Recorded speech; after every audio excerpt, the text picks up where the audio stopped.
குடும்பத்துல ஒரு குடும்ப தலைவன் இல்லை அப்படின்னா அந்த குடும்பம் ரொம்பவே கஷ்டப்படும். அந்த இழப்பால முக்கியமா அதிகமா ரொம்ப கஷ்டப்பட போறது அவங்களுடைய குடும்பம் தான். எல்லார் வீட்டிலுமே வந்து ஏதோ ஒரு பர்சன் வந்து ஒரு குடிப்பழக்கத்துக்கு அடிமையாக தான் இருக்கிறாங்க எல்லா குடும்பத்திலையும். அவங்களாம் வந்து கண்டிப்பா தங்களுடைய படிப்படியாக அவங்க குடியை நிறுத்திக்கிட்டு அவங்க பார்த்தீங்கன்னா நல்லா வாழறதுக்கான வழிகளை வந்து தேர்ந்தெடுத்துக்கணும். மக்களுக்கு வந்து உடல் நலிவுன்றது வந்து எல்லாருக்குமே வந்து ஒரு சொந்தமானது. யாருக்குமே இந்த நோய் வராது, இந்த பிரச்சனை வராது, எல்லாமே வந்து நல்லா தான் இருப்போம் அப்படின்ற ஒரு கான்செப்டே கிடையாது.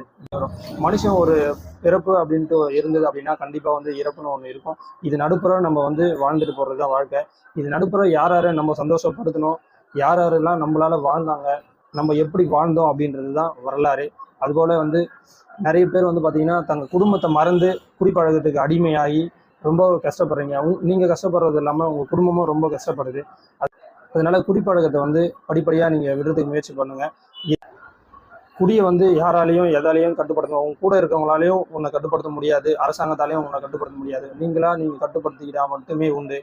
குடிக்கிறோம் அப்படின்ற போது நீங்கள் குடிக்கிறீங்க அப்படின்னா உங்கள் உடல் நலத்தை நீங்கள் பார்த்துக்கணும், நல்லா வந்து சாப்பிடணும். அது இல்லாமல் பார்த்தீங்கன்னா ஒரு 3 மாதத்துக்கு ஒரு முறையாவது உங்கள் உடல் நலத்தை செக் பண்ணிக்கிறது நல்லது.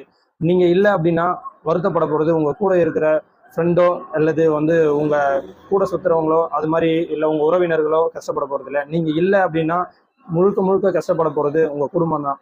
அதனால் குடிப்பழக்கத்துலேருந்து நீங்கள் கொஞ்சம் கொஞ்சம் வெளியே வந்துடுங்க. வெளியே வந்து நீங்கள் உங்கள் குடும்பத்தை பாருங்கள். குடும்பத்தை பார்த்து இருக்கிற கொஞ்ச காலம் தான் நம்ம வாழ போகிறோம். யாருக்கு எப்போ எது ஆகும் அப்படின்னு சொல்லிட்டு நம்மளுக்கு தெரியாது. ஆனால் இருக்கிற காலத்தில் நல்லபடியாக வாழ்ந்துட்டு போகிறது தான் நம்மளுக்கு நல்லது. நம்ம பின்னாடி சந்ததிகளுக்கு நம்ம எதுவும் சேர்த்து வைக்கலனாலும் இருக்கிற காலத்தில் அவங்களுக்கு ஒரு அவமானமோ அவங்களுக்கு ஒரு கஷ்டங்களையும் கொடுக்காம வாழ்றது தான் நல்ல விஷயம். குடிக்கிற பாட்டிலில் பார்த்தீங்கன்னா குடி நாட்டுக்கும் வீட்டுக்கும் கேடு அப்படின்னு சொல்கிறாங்க. ஆனால் அந்த நாட்டில் தான் மதுவே வந்து அரசாங்கத்தால் விற்கப்படுது. அதனால நீங்கள் இல்லை அப்படின்னா அரசாங்கத்துக்கு எந்த ஒரு கவலையும் இல்லை, நீங்கள் இருக்கீங்க அப்படின்னாலும் எந்த ஒரு கவலையும் கிடையாது. அதனால நீங்கள் இல்லைனாலும் இருக்கீங்கனாலும் நீங்கள் கவலைப்படுறது உங்கள் குடும்பம் மட்டும்தான். அதனால குடும்பத்தை பாருங்கள். குடிங்க குடிக்க வேணாம்னு நம்ம சொல்ல வரல, உடனே நிறுத்துங்க அப்படின்னு சொல்ல வரல. படிப்படியாக குடியை நிறுத்திக்கிங்க. உங்கள் குடும்பத்தை பாருங்கள். குடும்பத்துக்கு அப்புறமா குடியை பாருங்கள்.